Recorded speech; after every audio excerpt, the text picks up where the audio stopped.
Dieu ne répare pas seulement, il recrée. Ma renaissance commence aujourd'hui. Beaucoup de personnes pensent que Dieu agit dans nos vies comme un réparateur qui colmate les brèches et raccommode nos erreurs. Mais la vérité est bien plus glorieuse. Dieu ne fait pas que réparer, il recrée. Il ne se contente pas de rafistoler nos ruines, il fait jaillir une vie nouvelle là où tout semblait perdu.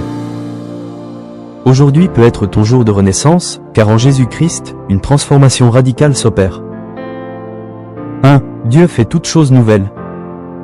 Avant de rencontrer Christ, nous étions marqués par le péché, la culpabilité et la condamnation. Mais lorsque nous venons à lui, il ne nous donne pas seulement une deuxième chance, il nous fait entièrement nouveaux. L'apôtre Paul, autrefois persécuteur de l'Église, est devenu un puissant serviteur de Dieu. Sa vie n'a pas seulement été réparée, elle a été recréée. Si quelqu'un est en Christ, il est une nouvelle créature. Les choses anciennes sont passées. Voici, toutes choses sont devenues nouvelles. 2 Corinthiens 5 verset 17.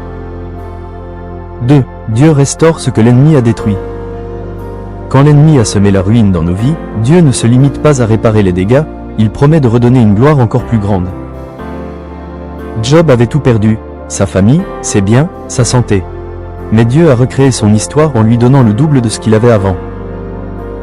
L'Éternel rétablit Job dans son premier état, quand Job eut prié pour ses amis, et l'Éternel lui accorda le double de tout ce qu'il avait possédé. Job 42 verset 10.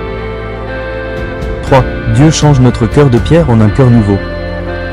La récréation de Dieu commence à l'intérieur. Ce n'est pas une simple amélioration de caractère, c'est une transformation profonde de notre être intérieur. La promesse faite par le prophète Ézéchiel à Israël est aussi valable pour nous aujourd'hui. Dieu nous donne un cœur nouveau. Je vous donnerai un cœur nouveau, et je mettrai en vous un esprit nouveau.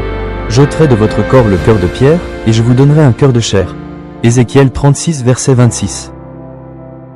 4. Dieu ouvre un avenir glorieux. Quand Dieu recrée, il ne nous ramène pas simplement au point de départ, il nous propulse vers une destinée nouvelle. Il trace un chemin que nous n'aurions jamais imaginé. Les Israélites, esclaves en Égypte, n'ont pas seulement été libérés. Dieu les a conduits vers une terre promise, un avenir de bénédiction.